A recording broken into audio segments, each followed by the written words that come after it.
Oke, shalom, selamat sore semua. Kita ketemu lagi dan temanya hari ini cukup menarik. Temanya adalah The Devil Deception atau penipuan daripada iblis. Kenapa? Karena sebetulnya iblis sudah dikalahkan.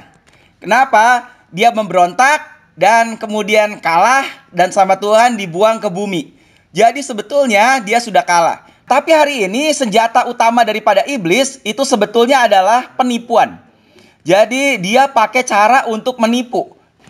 Nah, karena itulah hari ini tahukah saudara penipuan terbesar daripada iblis itu apa? Apa penipuan terbesar dari iblis? Kalau kita lihat di awal, itu ada di Kejadian 3 ayat 5. Dikatakan begini, pada waktu kamu memakannya, kata setan nih kepada Adam dan Hawa, pada waktu kamu memakannya, matamu akan terbuka dan kamu akan menjadi seperti Tuhan. Karena Tuhan kan bilang, kamu jangan makan buah pohon pengetahuan baik dan jahat ya. Dan pada waktu kamu makannya, nanti kamu akan mati. Nah, seolah-olah ini benar. Tapi kemudian kalau kita lihat baik-baik, di sini sebetulnya ada penipuan terbesar dari iblis. Inilah penipuan pertama kali yang iblis lakukan kepada manusia. Apa dibilang di situ? Kamu makan gak apa-apa katanya. Justru pada waktu kamu makan, kamu akan jadi seperti Tuhan. Dan sebetulnya saudara tahu, nah menjadi seperti Tuhan, sebetulnya Adam dan Hawa itu sudah jadi seperti Tuhan atau belum? Sebetulnya Adam dan Hawa sudah jadi seperti Tuhan atau belum? Lihat ayatnya nih. Di Kejadian 1 ayat 26 dikatakan, kemudian Tuhan berkata, marilah sekarang kita membuat manusia yang akan menjadi seperti kita. Kitanya siapa? Siapa yang ngomong? Tuhan. Dan menyerupai kita. Makanya kita dijadikan serupa dan segambar dengan Tuhan. Berarti sebetulnya, nah ini poin yang paling utama dulu saya mau saudara nangkap. Bahwa manusia diciptakan itu sudah menjadi serupa dengan Tuhan. Karena Tuhan menciptakan manusia serupa dan segambar dengan Tuhan. Udah jadi sama seperti Tuhan. Kenapa? Nah, sedangkan yang setan lakukan, dia adalah tipu kita. Inilah penipuan terbesar setan. Dan nanti kita lihat sampai ke belakang, inilah strategi setan. Bahwa apa? Dia selalu bilang bahwa kita tidak sama seperti Tuhan. Justru kamu harus lakukan sesuatu untuk kamu bisa jadi sama seperti Tuhan. Padahal Adam dan Hawa sudah jadi sama seperti Tuhan. Karena memang diciptakan, dibilang di sini, segambar dan serupa dengan Tuhan. Kenapa bisa menjadi seperti Tuhan? Kalau saudara tahu, apa sih bedanya dengan ciptaan-ciptaan yang lain? Yang bedanya adalah ciptaan-ciptaan yang lain, itu Tuhan jadikan tanpa roh, tanpa nafas Tuhan. Tapi di Kejadian 2 ayat 7 dikatakan, ketika itulah Tuhan membentuk manusia itu dari debu tanah dan menghembuskan nafas hidup ke dalam hidungnya. Demikianlah manusia itu menjadi makhluk yang hidup. Nah, apa yang dihembuskan? Itulah nafas Tuhan. Nafas Tuhan itulah ruah. Bahasa Ibraninya adalah ruah. Makanya Roh Kudus itu ruah hakodes. Jadi ruah itu apa? Akhirnya diterjemahkan ke dalam bahasa Indonesia. Lebih mirip ke dalam bahasa aslinya, itulah roh. Ruah, itulah roh. Makanya di dalam manusia ada roh Tuhan. Ada roh. Karena tadi Tuhan menghembuskan. Sedangkan ke binatang, ke hewan, ke benda-benda yang lain yang Tuhan ciptakan alam semesta, Tuhan tidak memberi roh, tidak memberi ruahnya. Nah, Tuhan kasih ke kita itulah roh esensinya daripada Tuhan sendiri. Karena Tuhan adalah roh. Kalau kita menyembah Tuhan, nyembah dia di dalam roh katanya. Dan kebenaran. Jadi kenapa kita jadi sama seperti Tuhan? Kita tidak menjadi Tuhan ya. Tapi kita menjadi sama seperti Tuhan karena ada rohnya. Inilah yang paling penting, yang paling utama. Yang menjadikan kenapa kita powerful, luar biasa. Karena ada roh. Nah, harusnya Adam itu udah punya yang namanya ruah Elohim. The Spirit of God, rohnya Tuhan. Tapi Tuhan udah bilang kalau kamu makan kamu akan mati. Dan begitu Adam makan, rohnya mati. Kenapa? Karena Adam menjadi berdosa. tidak taat ke Tuhan. Dan roh ini adalah roh yang kudus, tidak mungkin bisa tinggal di dalam dosa. Makanya apa? Mati sebetulnya. Jadi sejak penciptaan, sejak Adam makan ini, itu sepertinya semua manusia itu tidak punya rohnya. Makanya dibilang mati, tapi meskipun masih bisa jalan. Ya karena jiwa dan tubuh masih ada. Nah, kabar baiknya adalah kita tahu sama-sama. For the grace of God has appeared. Karena kasih karunia Tuhan itu sudah dinyatakan. Pengampunan Tuhan dinyatakan. Bringing salvation to all men. Membawa keselamatan bagi seluruh umat manusia. Jadi inilah datang dan ada harapan. Jadi apa harapannya? Harapannya adalah manusia bisa hidup lagi. Siapa yang percaya dan menerima Yesus. Kenapa istilahnya siapa yang percaya dan menerima? Karena ketika kita percaya Yesus, kita mengaku dengan mulut, kita percaya dalam hati, kita mengundang Yesus masuk dalam hati kita, itulah lahir baru. Nah, apa yang kita undang masuk lagi, itulah yang namanya roh ruah. Nah, 1 Korintus 1 ayat 30 dikatakan, tetapi oleh Dia, oleh Kristus, kamu berada dalam Kristus Yesus. Ini kalimat luar biasa, bahasa Inggrisnya dikatakan, God has united you with Christ Jesus. Jadi ketika kita terima Yesus masuk, kita ini menjadi satu katanya. United, jadi satu dengan Kristus Yesus. Ia membenarkan dan menguduskan dan menebus kita. Jadi dialah, semuanya dilakukan oleh Dia. Apa yang kita lakukan? Cuma percaya dan menerima Yesus. Inilah penggambarannya. Review sedikit dari khotbah saya terakhir. Jadi ketika kita terima Yesus, siapa itu Yesus? Yesus adalah jalan, kebenaran, dan hidup. Jalan, kebenaran, dan hidup itu bicara tentang roh, jiwa, dan tubuh. Jadi ketika kita terima Yesus, sebetulnya kita udah terima Yesus seutuhnya. Bagi roh kita, yaitu sebagai jalan ke surga. Bagi jiwa kita, sebagai kebenaran, untuk kita bisa hidup di dalam kebenaran. Kenapa? Kita perlu tahu kebenaran di dalam jiwa. Itu kan tadi roh masuk surga, di jiwa kita supaya kita tahu, dan tubuh kita juga terima semua kebenaran itu. Akhirnya jadi kenyataan bahwa Yesuslah sumber kehidupan kita. Nah, inilah. Dan dimulai dari mana? Dimulai dari roh. Jadi, kalau ceritanya lagi dari tadi, mulai dari sini nih.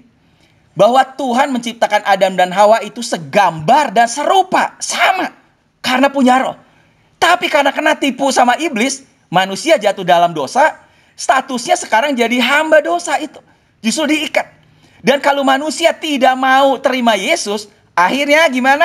Semua udah tahu ada penghukuman kekal di neraka. Nah, sekarang di sini ada satu titik ketika kita terima Yesus dan percaya Yesus, itulah yang disebut dengan justification, dibenarkan. Ketika kita terima Yesus, kita percaya. Semua kuncinya ini adalah apa? Percaya. Cuma percaya aja. Dan ketika kita percaya, inilah pemulihan awal daripada roh kita. Dan apa? Kita dibalikan lagi segambar dan serupa dengan Tuhan. Ini yang saya mau tekankan malam ini. Berarti saudara perlu tahu. Ketika saudara terima Yesus lahir baru, engkau sebetulnya sudah segambar dan serupa dengan Tuhan. Ya, jadi itulah awal daripada pemulihan roh kita. Kita dibebaskan dari hukuman dosa. Status kita naik lagi karena kita segambar dan serupa dengan Tuhan. Kita jadi anaknya lagi. Kita jadi anggota keluarganya Tuhan. Kita dimeteraikan oleh Roh Kudus yang tinggal di dalam kita. Dan dari situ sebetulnya siapa Kristus ketika kita terima? Dia adalah seluruhnya daripada ini. Dia adalah jalan, kebenaran, dan hidup. Ketika kita bisa percaya bahwa dia bukan cuma masuk surga, urusan masuk surga. Dia juga adalah kebenaran. Kita tahu. Dan semakin kita mengenal Kristus, semakin serupa dan segambar ini menjadi kenyataan dalam hidup kita. Itulah garis besarnya kehidupan kekristenan. Dan kunci utamanya adalah kita tahu bahwa sepenuhnya Kristuslah yang tinggal di dalam kita. Hidupku bukan aku lagi, tapi Kristus yang tinggal di dalam kita. Itulah inti daripada seluruhnya. Dan ketika kamu telah memberi dirimu disucikan, kamu telah dikuduskan, kamu telah dibenarkan dalam nama Tuhan Yesus Kristus. Dan bahwa kamu bukan milik kamu sendiri. Ini yang penting. Sebab kamu telah dibeli dan harganya telah lunas dibayar. Kamu sudah dibeli. Berarti kita punya siapa? Karena tadinya kita menjadi hamba, tadi kan hamba si iblis, hamba dosa. Tapi Tuhan bayar itu semua. Upah dosa adalah maut. Harus dibayar dengan darah yang mahal katanya. Begitu dibayar, dibeli, kita diambil, kita jadi milik Kristus, dan Kristus tinggal dalam kita, kita tinggal di dalam Kristus. Sekarang hidup kita sepenuhnya adalah Kristus. Makanya Christ is your life. Hidup kita adalah Kristus sepenuhnya. Jadi siapa orang Kristen? Makanya orang Kristen itu kenapa disebut Kristen? Karena apa? Kalau Kristen tanpa Kristus, Christian without Christ, kalau Kristusnya nggak ada, itu tinggal Ian gitu. Christian, ini bahasa Inggris ya. Christian, Ian apa? Iannya tinggal I am nothing. Betul. Kalau tanpa Kristus memang kita nothing, kita bukan apa-apa. Makanya di Yohanes 15 ayat 5 bilang, kita seperti cabang pohon anggur katanya. Yaitu apa? Kita melekat pada pokoknya. Di luar aku, kamu tidak bisa berbuat apa-apa. Betul. Betul sekali. Karena apa? Sumber kita adalah betul-betul Kristus. Tanpa Kristus kita siapa? Kita udah mati, ada dosa, di bawah perhambaan dosa. Tapi Kristus tebus, sekarang kita jadi sesuatu. Karena Kristus yang tinggal dan kita serupa lagi. Itulah kuncinya. Nah, memang tanpa Kristus kita bukan siapa-siapa.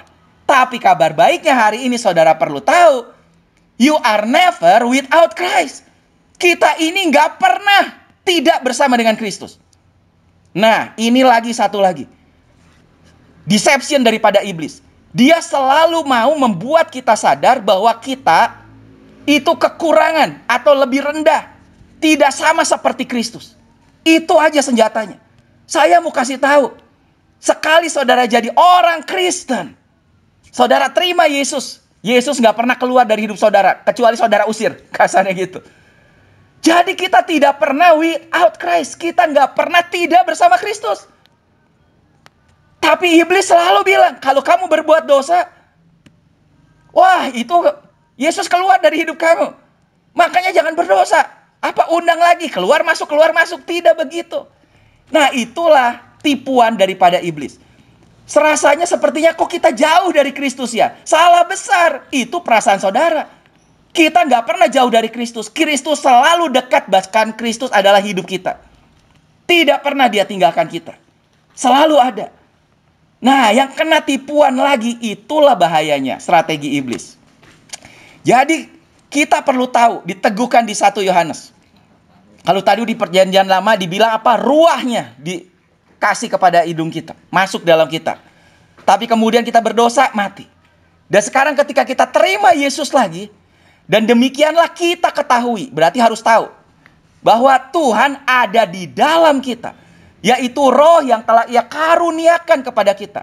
Kata karunia itu berarti bukan diusahakan. Kita nggak bayar sesuatu, kita cuma percaya, diberikan lagi itu. Dan dia 1 Yohanes 4 ayat 13, demikianlah kita ketahui. Wah sama ya, berarti betul-betul ini harus tahu nih. Makanya ini hal yang penting.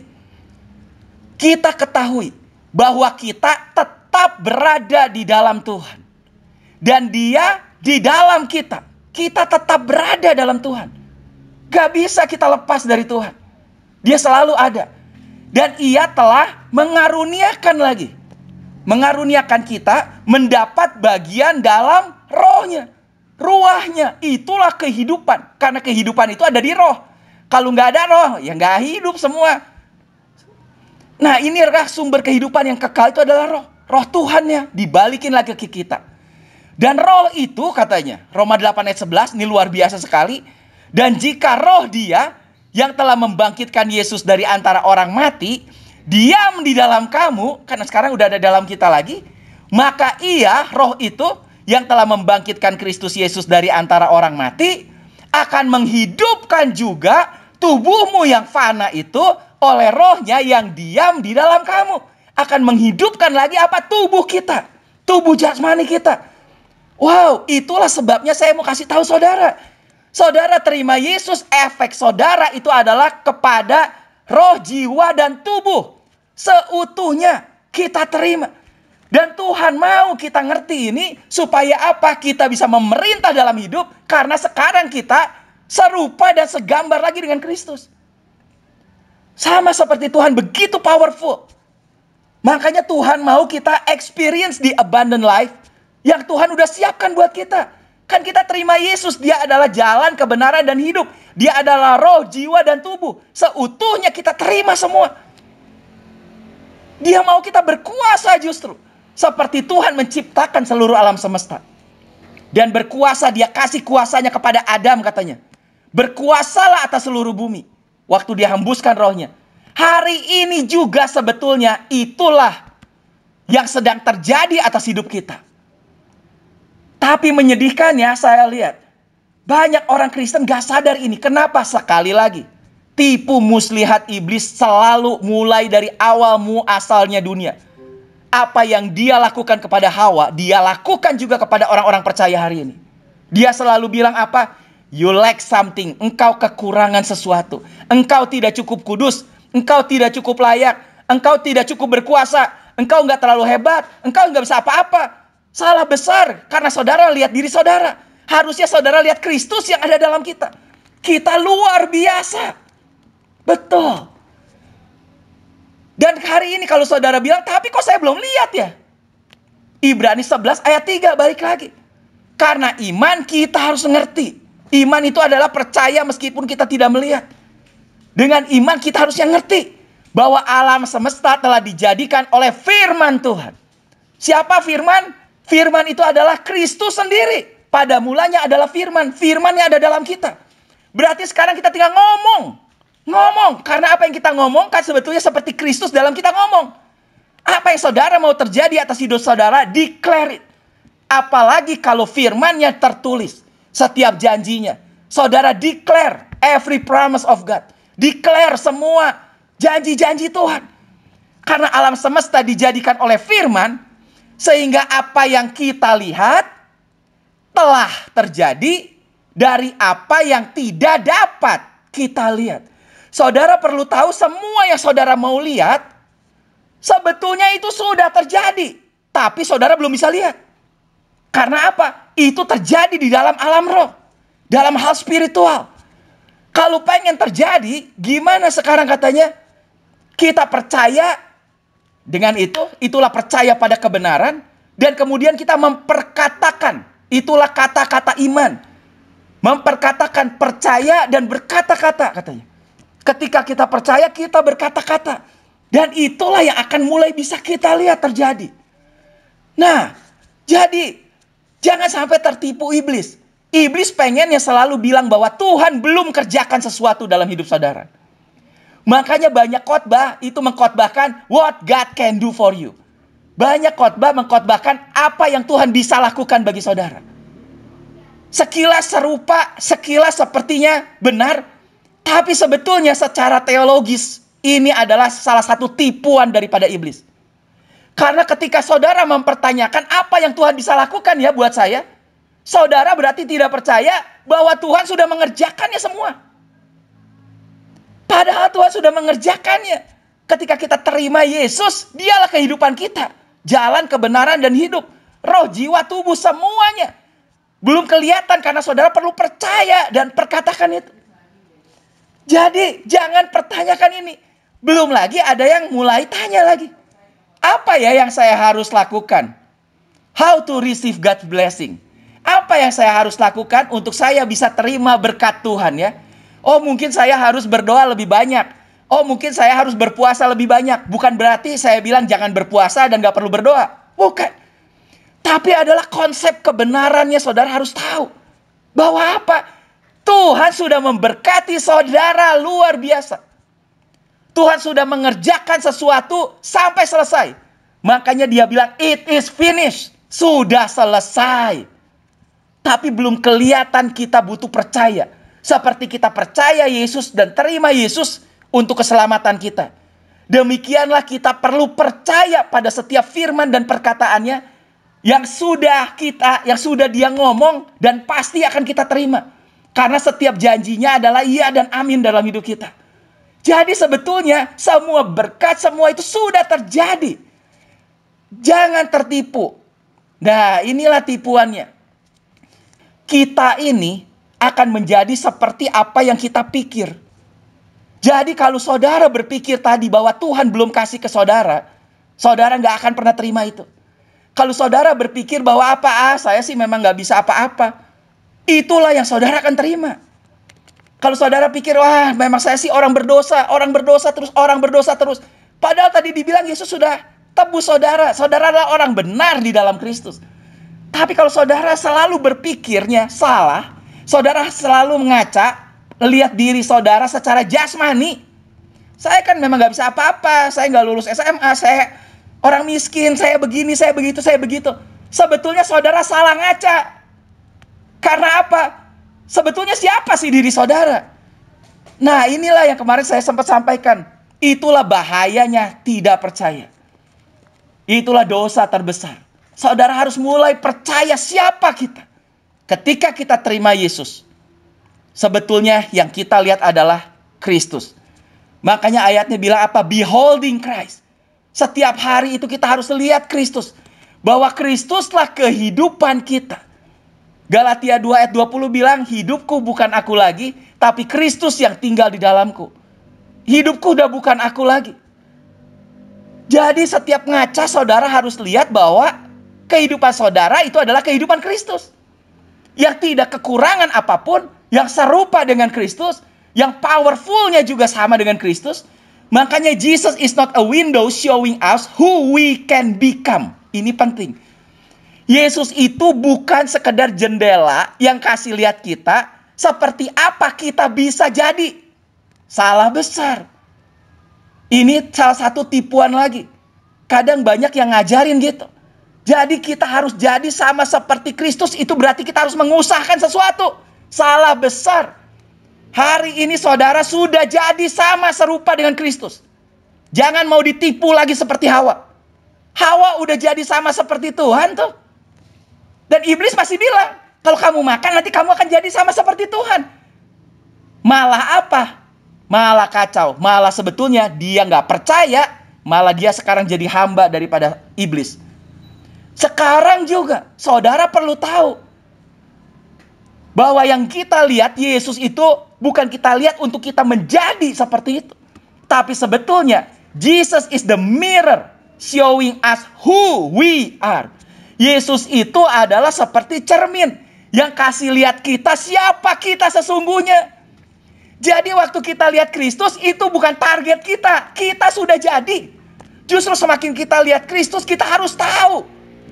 Semua kepenuhan Kristus itulah sudah ada dalam kita. Kita bisa alami, kita bisa rasakan. Inilah ayatnya, lihat. Kolose 2 ayat 10. Jelas banget nih. And you have been made full in Him. Dan engkau sudah dijadikan penuh di dalam Dia. You are in Him. Kita ada di dalam Dia. Made full. Jadi saudara hari ini tidak kekurangan apapun. Betul. Saudara tidak kekurangan kekudusan. Saudara tidak kekurangan hal-hal jasmani. Saudara tidak kekurangan hal dalam pikiran juga. Saudara tidak kekurangan hikmat. Tinggal apa? Percaya, perkatakan. Jadi kita tuh lagi lihat gambarannya. Inilah sebetulnya kita. Kok kita belum seperti begitu ya? Bukan kita harus jadi gitu. Justru inilah prototipenya. Ini yang sudah jadi. Tinggal saudara percayai. Sedangkan banyak orang apa? Oh, saya harus begitu. Gimana ya caranya? Saudara nangkep bedanya? Banyak orang berpikir saya harus jadi gitu. Gimana caranya ya? Mungkin saya harus lebih banyak doa. Mungkin harus lebih banyak gini. Bukan gitu. Justru kita sudah jadi seperti gitu. Tapi kita belum lihat. Makanya untuk bisa lihat kita butuh apa tadi? Iman, percaya, perkatakan itu. Untuk jadi firman itu. Jadi kuncinya sebetulnya cuman apa? Just believe. Percaya. You already got it. You've already got it. Kita sudah memiliki segalanya kepenuhan Kristus. Kan Kristus tinggal dalam kita. Bukan cuma separuh-separuh. Tubuh, jiwa, dan roh. Jalan, kebenaran, dan hidup. Semuanya kita udah terima. Kehidupan juga kehidupan Kristus. Ini satu ayat lagi yang saya suka. Luar biasa sekali ini. For in Christ, katanya. Sebab di dalam Dia, di dalam Kristus, lives all the fullness of God in a human body. Wow, sangat jelas sekali. Sebab di dalam kehidupan Kristus, itu seluruh kepenuhan Tuhan ada di dalam tubuh manusia. Bahasa Inggrisnya, sebab di dalam dia berdiam seluruh kepenuhan ilahi yang hidup dalam bentuk jasmani. Wow, keren ini. Jadi saudara jangan sekali-kali kena tipuan iblis. Kalau dibilang bahwa tubuhmu itu tidak ada efek Kristusnya, salah besar.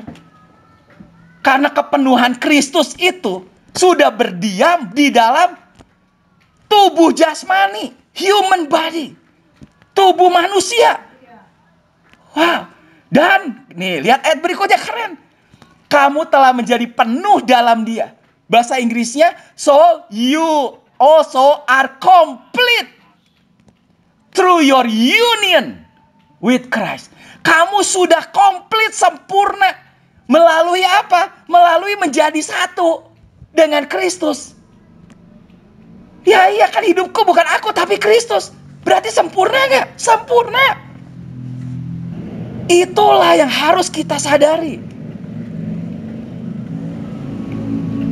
Yang adalah kepala atas semua pemerintah dan penguasa. Who is the head over every ruler and authority. Karena kita banyak diajar bahwa siapa penguasa dunia? Kita, Tuhan, atau iblis? Banyak orang bilang iblis. Betul pada awalnya. Tapi salah besar. Karena 2000 tahun yang lalu, semua otoritas iblis sebetulnya sudah dilucuti katanya. Oleh kematiannya Yesus, dia melucuti, disarm. Disarm itu berarti apa? Senjata-senjatanya semua itu diambil, dilucuti. Tidak punya senjata lagi. Makanya senjatanya tinggal satu. Tipuan. Cuma satu, tipuan. Cuma bisa nipu. Gak bisa ngelawan kita. Otoritasnya ada di mana? Sebelum Yesus naik ke surga, dia bilang, segala otoritas, all authority in heaven and on earth, semua otoritas di surga dan atas bumi sudah diberikan kepadaku, kata Yesus. Dan kabar baiknya, Yesusnya sekarang ada di mana? Rohnya di dalam kita. Berarti otoritas atas dunia ada di tangan siapa hari ini? Orang-orang percaya. Amin. Di tangan saudara dan saya otoritasnya. Makanya the ruler, penguasa dan otoritas. Berarti apa? Apa yang saudara mau terjadi, saudara ngomong untuk terjadi di dunia ini. Firman, itulah firman kehidupan, the creation. Semua diciptakan, tanpa firman tidak ada yang diciptakan. Semua diciptakan dengan firman. Firmannya ada dalam kita. Yesus adalah firman. Ngomong.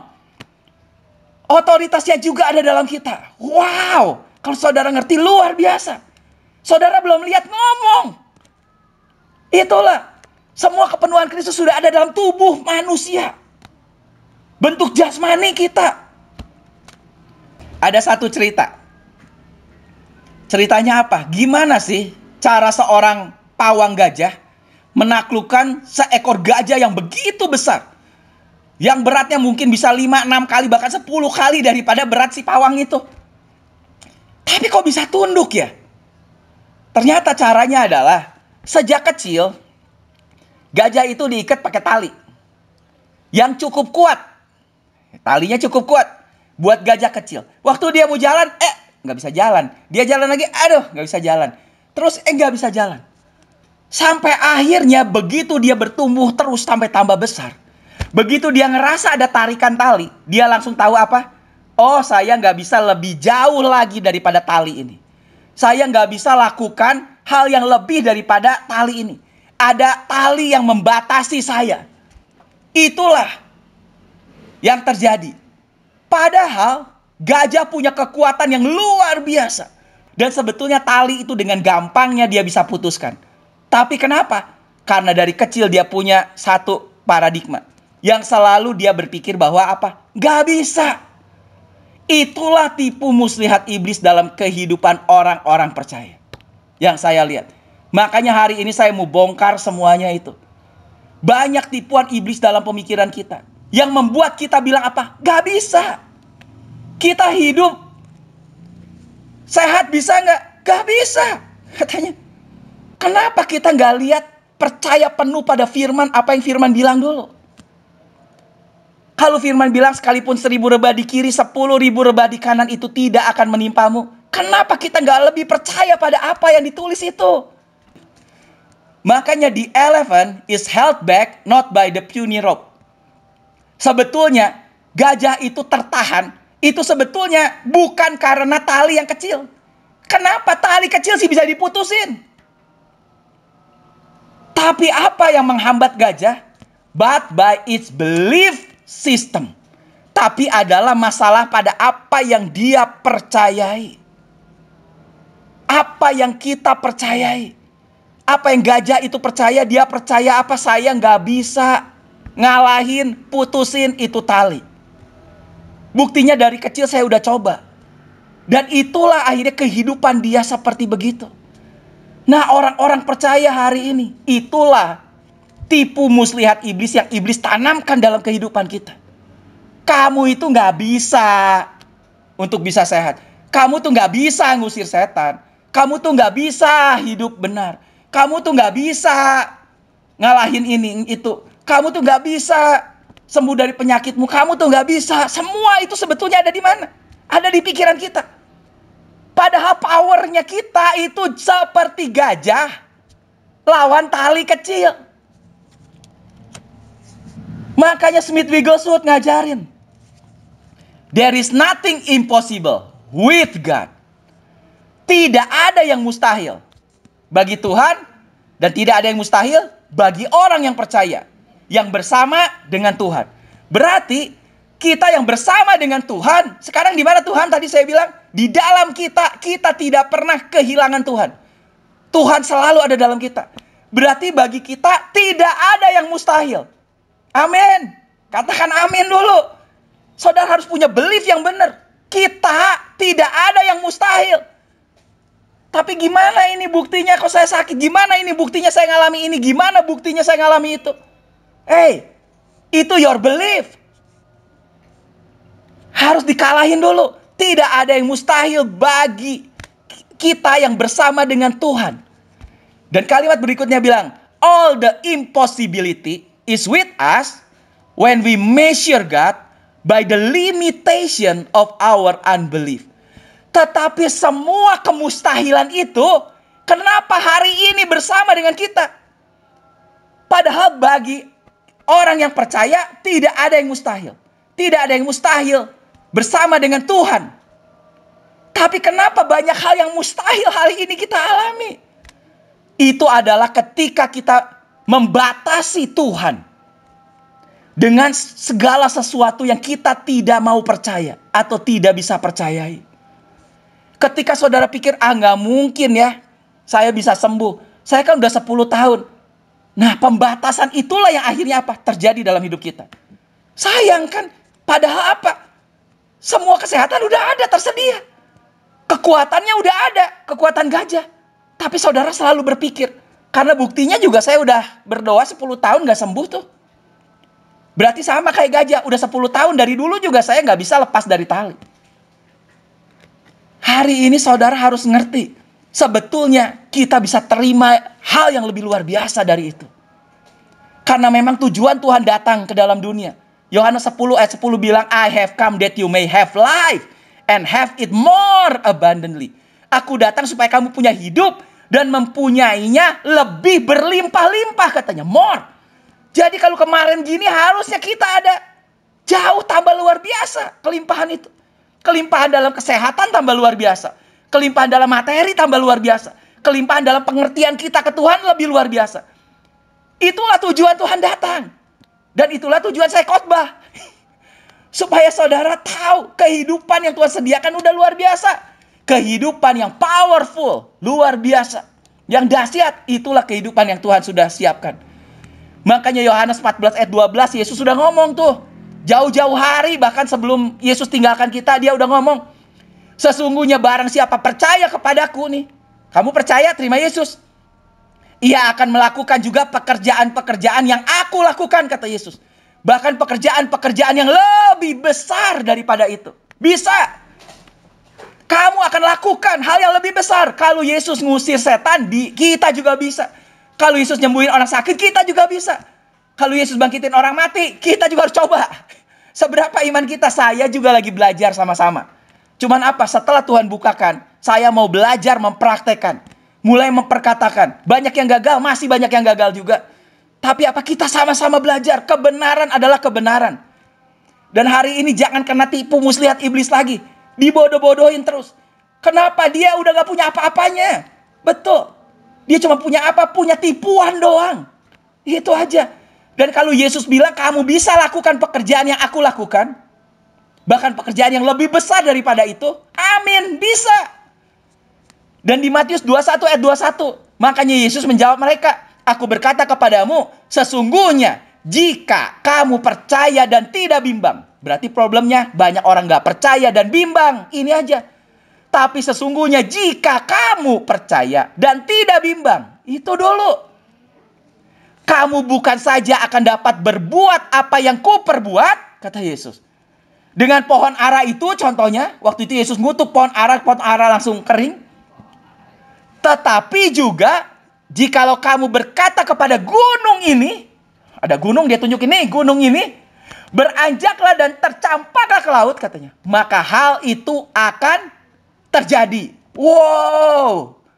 Iman sebutir seperti biji sesawi aja bisa mindahin gunung katanya. Jadi Yesus sudah bilang apa? Kalau kamu percaya dan tidak bimbang. Bisa.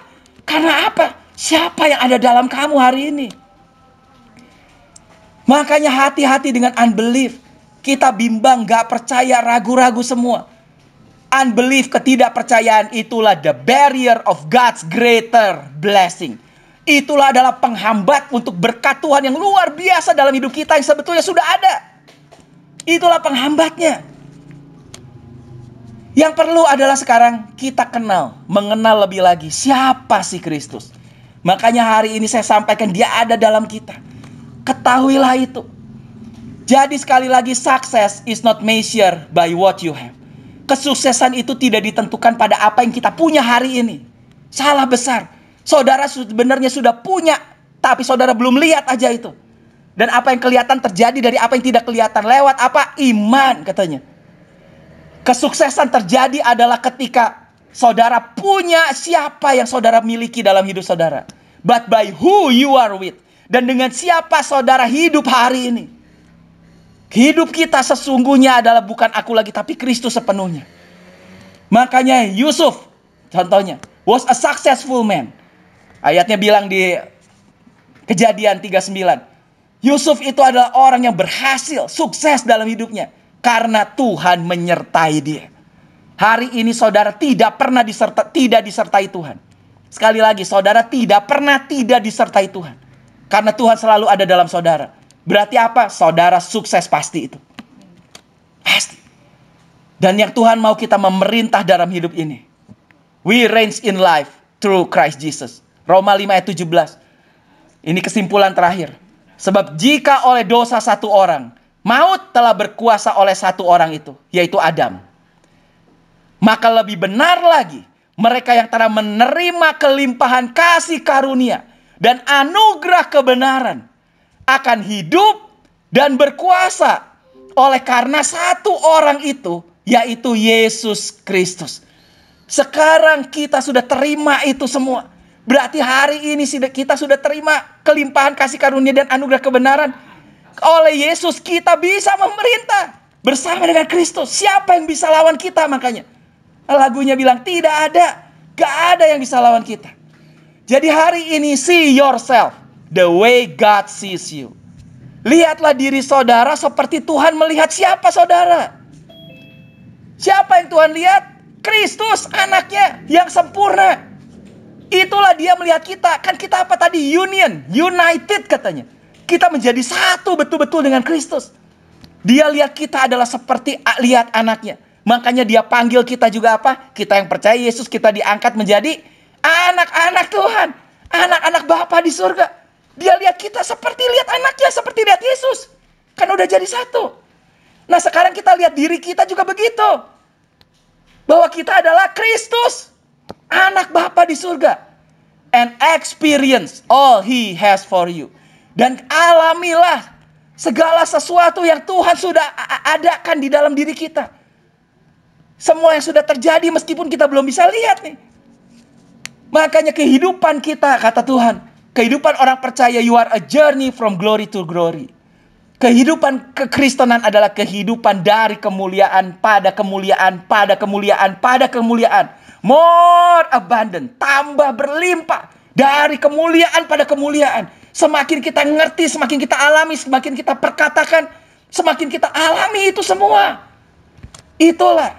Jadi hari ini katakan, Jesus is in me today. Hari ini Yesus bersama aku, ada di dalamku, dan aku ada di dalam Dia. Itulah identitas kita sesungguhnya. Waktu ngaca lihat Yesus itu, itulah kita sesungguhnya. Kita adalah Kristus, bukan kita harus jadi sama seperti Kristus. Itulah tipuan iblis lagi dari sejak awal asalnya. Sepertinya kita tidak sama, tidak serupa, padahal kita sudah serupa dan segambar dan sekarang apalagi bersatu dengan Kristus itu. Saudara perlu tahu itu. Jadi everything you need is available in Christ.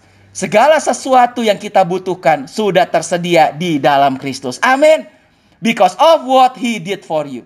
Karena apa yang Dia sudah lakukan dalam hidup kita. Amin. Semuanya sudah. Jalan kebenaran dan hidup, roh, jiwa, dan tubuh, semuanya sudah ada dalam kita. Itu semuanya sudah tersedia untuk kita alami. Di dalam roh, dalam jiwa, dalam tubuh kita bahkan. Meskipun belum kelihatan. Percayalah. Dan kita akan mulai melihat. Mari kita berdoa. Terima kasih Tuhan, kami bersyukur Tuhan, bahwa kami percaya Kristus Engkaulah kehidupan kami. Hidupku bukan aku lagi, tapi Kristus sepenuhnya yang hidup di dalamku. Dan ketika aku hidup dalam Kristus, aku mengalami semua kepenuhan Kristus itu ada dalamku. Dan aku akan mengalami semua keberadaan Kristus, kuasa Kristus. Kami akan memerintah bersama dengan Kristus di dunia ini. Semua otoritas atas surga, atas dunia ini, kami percaya itu ada dalam kami. Ketika kami percaya dan kami memperkatakan iman, kami akan lihat apa yang tidak kelihatan. Yang sudah Kau ciptakan itu akan menjadi kelihatan di dalam hidup nyata, dalam jasmani kami Tuhan. Terima kasih Bapa, kami sungguh bersyukur. Biarkan kami hari ini sadar Tuhan, tipu muslihat iblis tidak berhasil dalam hidup kami. Kami hari ini menghidupi kehidupan Kristus. Serupa dan segambar dengan Kristus. Punya kuasa yang sama dengan Kristus. Hidup yang sama. Berkelimpahan dalam Engkau. Terima kasih Bapa, kami bersyukur Tuhan. Di dalam nama Yesus kami berdoa. Amin. Sebentar, jangan bubar dulu. Ada yang mau bersaksi? Istri saya akan saksikan tentang apa yang saya khotbahkan hari ini. Ya, shalom semuanya. Ya, saya mau bagiin sedikit kesaksian. Ya, saya mau cerita di awal-awal pandemi ini juga sebenarnya ya kita juga merasakan dampaknya sih. Awal-awal itu ada ketakutan gitu. Waktu pandemik ini melanda tuh ada ketakutan. Ketakutan di tengah itu terdampak juga secara finansial ya, secara ekonomi. Selama beberapa bulan sempat tidak ada pendapatan sama sekali gitu. Sedangkan pengeluaran kan terus tuh. Pengeluaran terus, tapi kok pendapatan nggak ada. Di tengah-tengah itu semua terjadi lagi kasus gitu. Saya tuh ada nyimpen beberapa ratus juta lah di koperasi dan lumayan lah, bagi saya tuh lumayan gede. Di tengah-tengah itu ada kasus nggak bisa ditarik. Orangnya datang ngomong ini nggak bisa ditarik. Ya jadi seolah-olah masalah demi masalah kok datang terus gitu ya. Kalau lagi tenang-tenang, selalu datang pikiran itu, gimana bulan depan? Kalau nggak ada penghasilan lagi gimana? Terus mau bayar uang sekolah, ini les, semua ini gimana gitu.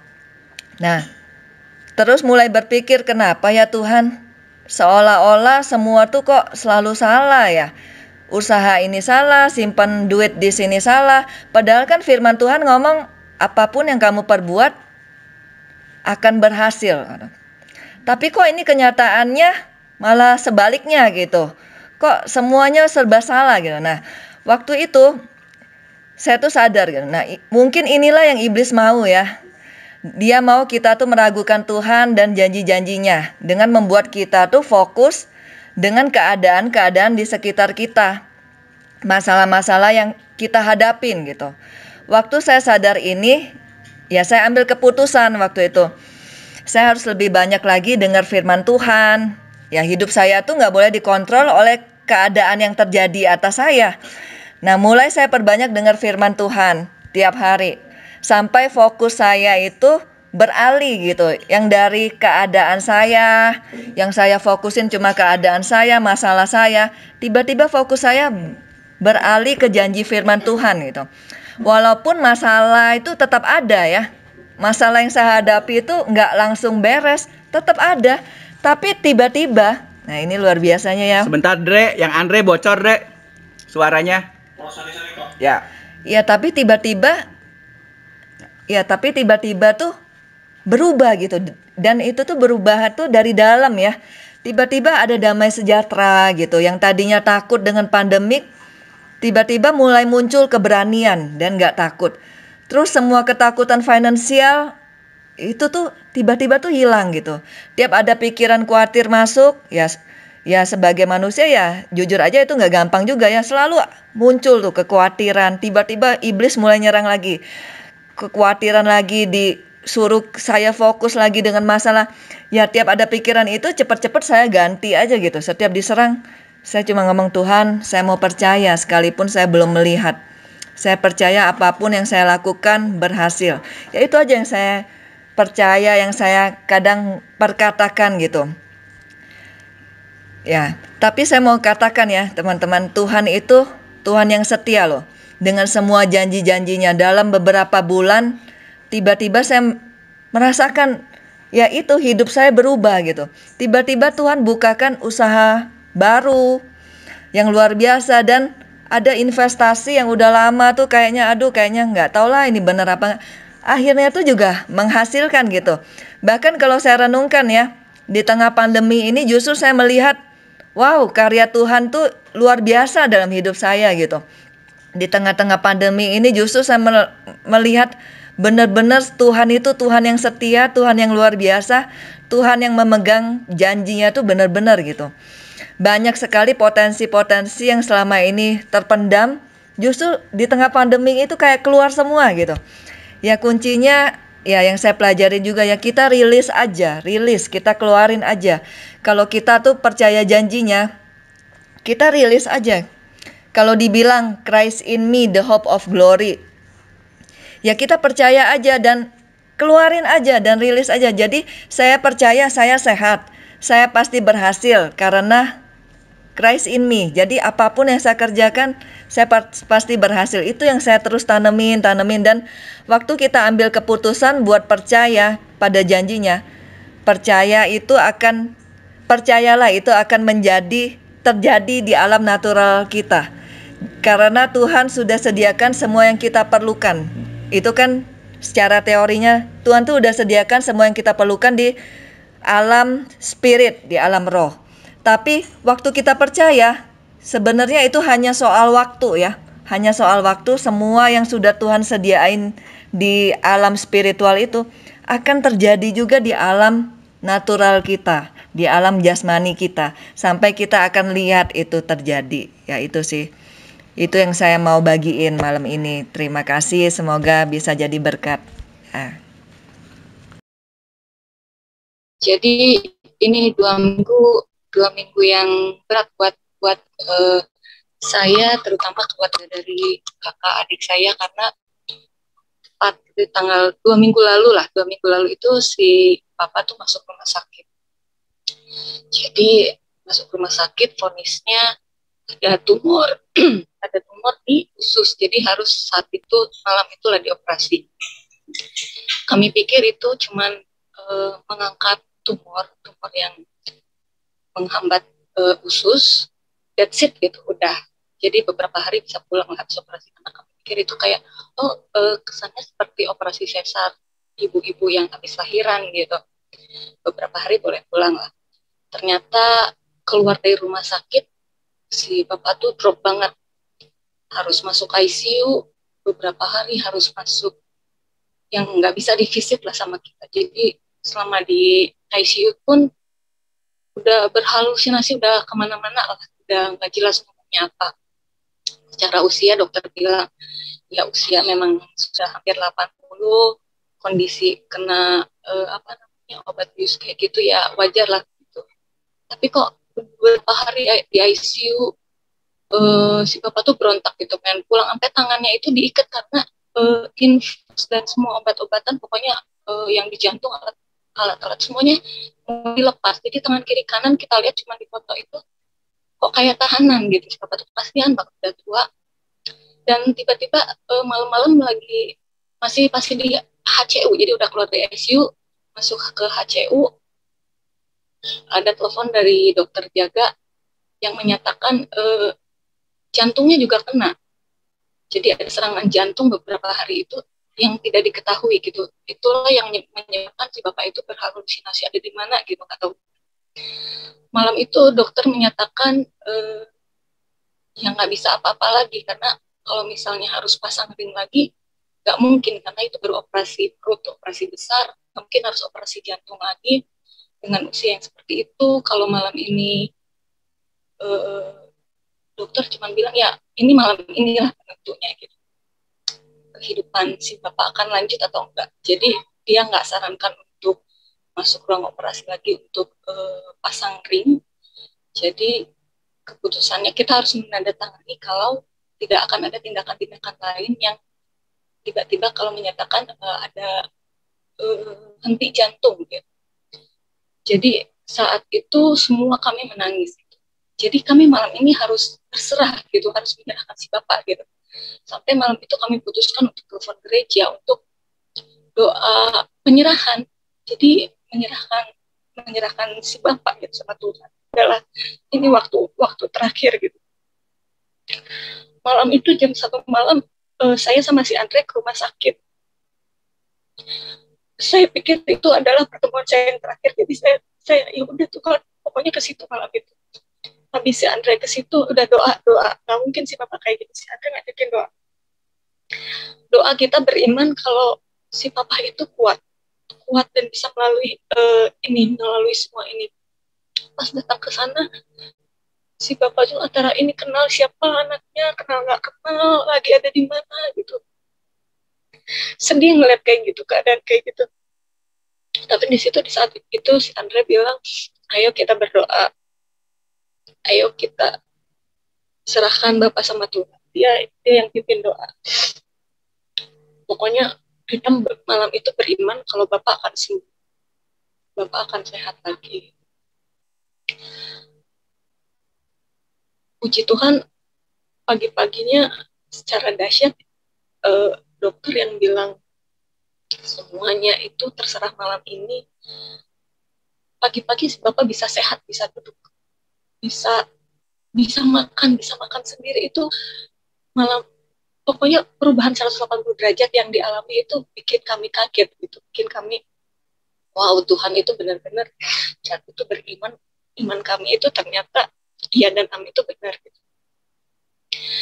Selama sampai ke sini, sampai kemarin si bapak pulang, progresnya bagus, progresnya sehat, sampai dokter perawat semua di situ kaget. Itu malam sama pagi bisa hasilnya beda banget gitu, perubahannya beda banget. Dokter sudah menganjurkan udah di ruang ranah biasa aja, nggak usah masuk ICU lagi, panggil keluarga buat berdoa. Dokter sudah bilang gitu. Basicnya kakak-kakak saya yang memang dasarnya kedokteran, dengan perkataan dokter seperti itu ya sudah mengiyakan juga. Cuman si Andre yang saat itu yang menyatakan enggak, kita beriman, kita berdoa malam ini bapak bisa sehat, bapak bisa sehat. 2 minggu si Andre jadi jaga sama, puji Tuhan lah si bapak bisa sekarang, kemarin pulang bisa pulih, masih ada rawat jalan, ada kemoterapi juga. Tapi kami percaya kalau si bapak itu bisa sembuh. Kalaupun Tuhan harus panggil tidak dalam keadaan sakit, itulah permintaan kami gitu ya. Doa kami jangan dalam keadaan sakit, jangan keadaan dalam di rumah sakit, pokoknya ada keluarga gitu. Dan satu lagi yang bikin amazed gitu. 2 minggu si Andre kan nggak kerja, nggak bisa ketemu nasabah, nggak bisa ngapa-ngapain gitu. Karena harus jaga di rumah sakit, gantian sama adik saya yang laki-laki, dia pun tidak bisa bekerja gitu. Karena harus gantian di rumah sakit menangani pasien manula yang berontak-berontak gitu, nggak tidur gitu. Dan puji Tuhan, kami pun sama kayak Osen kayak ini, keuangan kami juga habis semua, meskipun semua dibayar BPJS, tapi kan kehidupan ke rumah sakit harus bayar apa segala macam, tanpa pemasukan itu juga lumayan kuras gitu. Puji Tuhan, tidak dalam keterbatasan, tidak harus bisa bekerja dengan leluasa. Hari ini si Andre pun nanti ketemu klien, bisa closing satu nasabah prudensialnya gitu. Di tengah kekhawatiran kami, Tuhan masih menyertai kami. Itu doa saya kayak sama kayak ini tiap pagi habis saat teduh tuh, apapun yang kami kerjakan itu yang kami itu akan berhasil gitu. Ya itulah kesaksian kami malam ini, sore ini. Tangan Tuhan itu masih bekerja, masih menyertai kita. Tuhan ada, maksudnya Tuhan menempatkan kita di antara orang-orang yang punya iman teguh, itu sangat bermanfaat banget. Ya itu sharingnya. Jadi benar ya, statement terakhir itu kuat banget ya, Coach Emi bilang bahwa ya kita itu harus tahu identitas kita ya dalam Tuhan itu siapa. Nah, balik lagi ke si kesaksian Lady itu, waktu malam itu kok itu semua keluarga ya sama ya, orang beriman, orang Kristen, tapi pada posisi itu mereka tuh kayak orang bukan orang yang beriman gitu kok. Sedangkan saya juga aneh sih, kenapa bisa beda sendiri ya dengan mereka. Mungkin karena saya lihat kondisi papanya mungkin kuat walaupun berhalusinasi. Ya, tapi balik lagi sih, saya juga mikir apakah memang ini waktu Tuhan atau enggak. Tapi saya sebagai anak Tuhan tuh ada dorongan untuk mendoakan bahwa ini tuh bukan waktunya gitu. Akhirnya saya nenangin Lady waktu itu, malam itu dia udah nangis, udah sedikit uring-uringan. Saya bilang, ya kamu percaya nggak kalau kamu minta kesembuhan, Tuhan pasti sembuhkan gitu. Kalau kamu percaya ya minta. Dan ini nggak bisa setengah-setengah gitu. Nah akhirnya semua udah rela sampai panggil pendeta untuk besok paginya untuk ke kebaktian. Tapi saya sendiri bukannya bersatu hati ya. Jadi saya memisah sendiri gitu.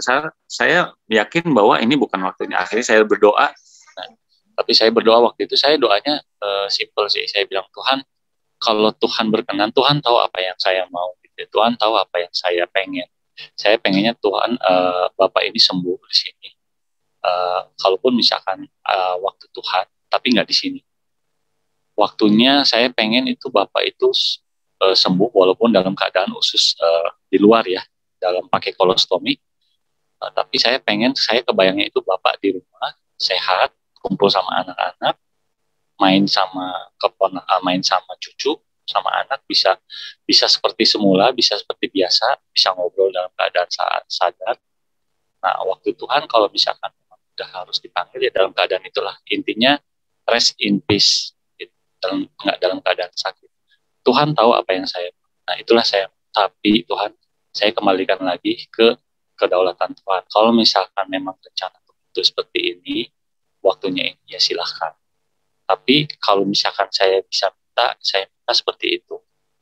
Gitu. Dan saya beriman bahwa doa saya itu saya benar-benar sepenuh hati gitu Pak ya. Dan ini bukan cuma pertama kali saya doa seperti itu.